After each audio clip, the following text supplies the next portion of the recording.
have it in common with animals too. Do you have a pet? Does your pet like to drink water, your dog or your cat? Yeah, they need water too.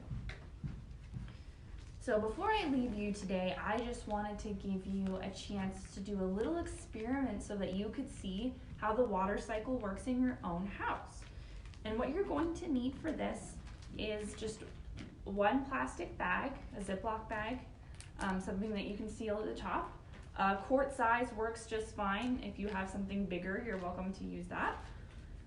And to help us understand what we're seeing, there's a few things we can draw on the bag here. I'm gonna hold up this white thing behind it so people can maybe see a little bit better.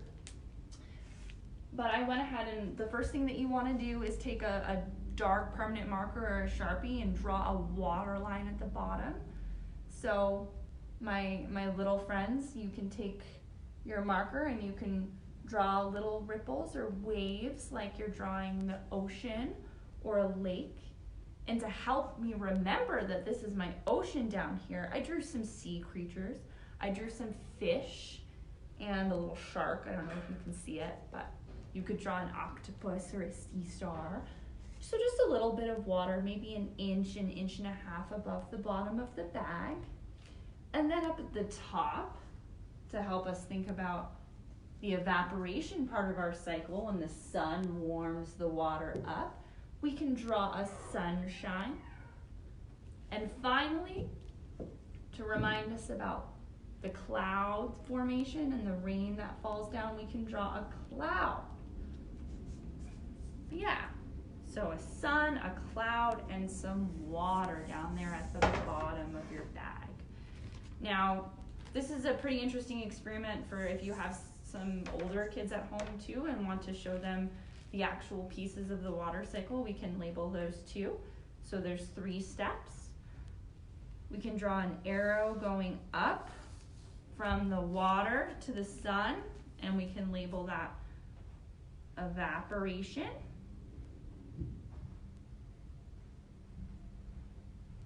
So that's when the sun heats up the water. And then step 2 is inside our cloud. That's going to be the condensation or cloud formation. To abbreviate it, but there's number 2. And finally, this one's the 3rd step, and we can draw some raindrops falling down. This is precipitation. Precipitation. Or rain, or snow, or hail. So if you want to make it a little bit more complicated, interesting for your older kiddos, that might be how you draw your bag. So what we're going to do with this bag is we're going to add just a little bit of water. So I have a bowl of water here. It's completely optional, but it can be fun to take a little food coloring and color up this water. So you can add a couple drops of food coloring to that and mix it up. And then we're going to pour the water into this bag just up to the fill line, just up to our water line that we drew with our marker. So I'm going to fill this up here. Try not to make a mess. All right.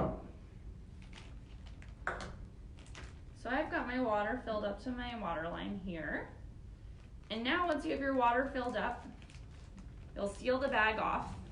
If you're worried about it spilling or you have really eager pets or kids, you can use duct tape to seal off the top. And then what you're going to want to do is find an extra sunny spot in your house. So you walk around your house and look at all the windows and decide, which one gets the most sunlight throughout the day? And that's the one where you're going to want to tape this bag up. So you'll just tape it up on the window and then let it sit for a little while and come back and check on it in a few hours and see what starts to happen with your water. I'll give you a hint. That sun from that window is going to heat up those water droplets, and when they get heated up, they're going to start to travel up the bag, and you'll see them forming clouds. So go ahead and give that a try. And now if you do decide that you want to put food coloring in your water, I want you to watch out for a special surprise and see if you notice something about the color of the droplets that form at the top of the bag. See if they look the same as the color of your water at the bottom. All right, so that's your own little water cycle experiment. Have fun. If you want to share a picture of yours with us in the comments, we do appreciate it. I hope everyone has a wonderful day, and thanks for tuning in for Storytime. We'll be back on Saturday at 11 a.m.